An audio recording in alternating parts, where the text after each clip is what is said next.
For problem number 7 of Unit 5, Lesson 4, I'm going to start by identifying the rational roots of 144. And I recognize there is a lot of numbers, so I'm not going to list them all, but it'd be 1, 2, and I could take 144 and divide it here. 144 and divide it by 3. I move this down, we can see, okay, 3 works, I should try that. Again, I can see 4 works, we're going to see 5 does not work, right?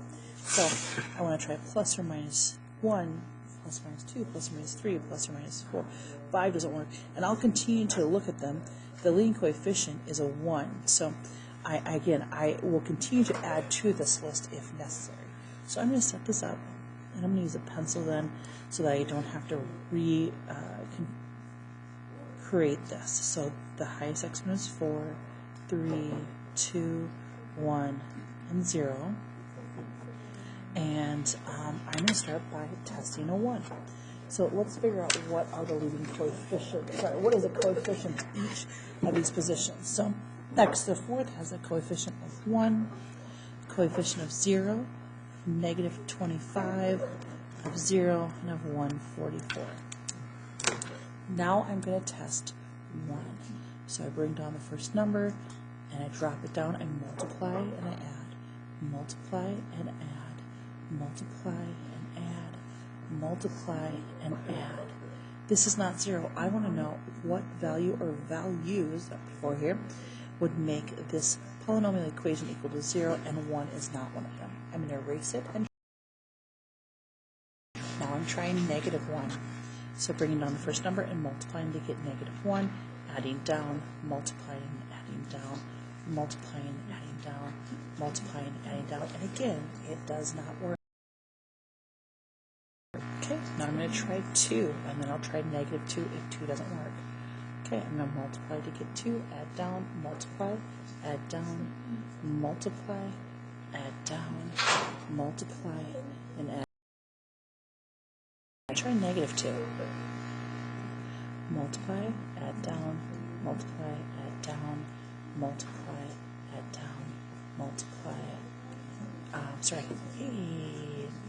multiply and add down. Again, it's not working. We're on to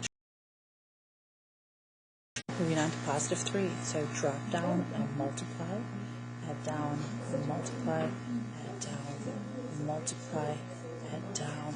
I'm going to grab the calculator. Okay, so 48 times 3 is 144, and it is negative.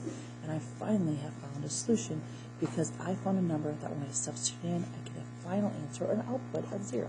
So of these 4 solutions, I know one of them is x equals 3. So x equals 3 is one of the solutions. Now, how can I find the other solutions? So I'm going to set up this equation. So I have negative 48, negative 16, 3, and 1. And I'm going to, this is the constant, no x, 1x, 2x, and 3x.